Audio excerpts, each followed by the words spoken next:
আসসালামু আলাইকুম রহমতুল্লাহি ওবারাকাতুহু। সম্মানিত দর্শক, আপনাদের সামনে একটি বিষয় নিয়ে আলোচনা করতেছি।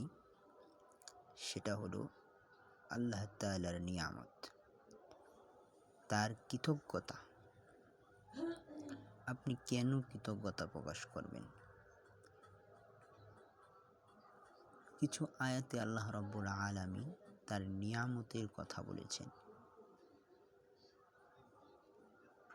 এখানে দেখা যাচ্ছে কুলিল হামদুলিল্লাহ, বলো প্রশংসা তো কেবল আল্লাহর।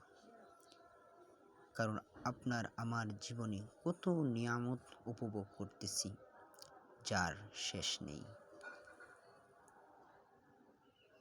আল্লাহ রাব্বুল আলামিন আর একটি আয়াতের কারিমার ভিতরে বলতেছেন, ওয়া ইন তাউদ্দু নি'মাতাল্লাহি লা তুহসুহা, যে যদি আল্লাহ তাআলার নিয়ামত তোমরা গুনতে চাও তাহলে তা শেষ করতে পারবে না। কেমনেই বা করা সম্ভব? অসংখ্য নিয়ামত রাজি আল্লাহ রাব্বুল আলামিন আমাদেরকে দিয়ে রেখেছেন, আমাদেরকে সুস্থ রেখেছেন, আমাদের হায়াত দিয়েছেন, আমাদেরকে যে রিজিক দিয়েছেন, কত নিয়ামত, হাজার হাজার নিয়ামতের মধ্য দিয়ে আমরা তার নিয়ামত ভক্ষণ করতেছি, অথচ সেই পরিমাণ আমরা কখনো শুকরিয়া আদায় করতে পারতেছি না। আজকের সমাজে শুকরিয়া না থাকার কারণেই আমাদের এই বেহাল অবস্থা। বিভিন্ন জায়গায় বিভিন্ন কারণে মুসিবত এসে যায়, কারণ শুকরিয়া আদায় করতে আমরা ব্যর্থ।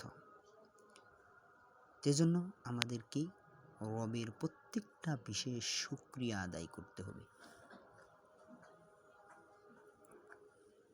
আপনি ঘুম থেকে যাওয়া শুরু থেকে এবং ঘুমে ওঠা পর্যন্ত প্রত্যেকটা ক্ষেত্রেই সারাটা দিন রবের যে নিয়ামত আমরা ভোগ করি তার শুকরিয়া আমরা যথাযথভাবে পালন করতে পারি না।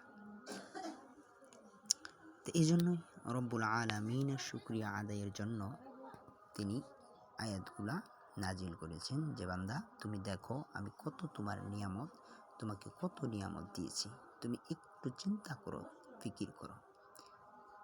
এই জন্য আল্লাহ রাব্বুল আলামিনের শুকরিয়া আদায় করা আমাদের একান্তই কর্তব্য। তে আলহামদুলিল্লাহ, সবাই ভালো থাকবেন, সুস্থ থাকবেন, আর আমার জন্য দোয়া করবেন, যাতে করে এইভাবে প্রত্যেকটা কিতাব থেকে আপনাদেরকে কিছু জানাতে পারি এবং আমিও যেন শিখতে পারি। আমিন।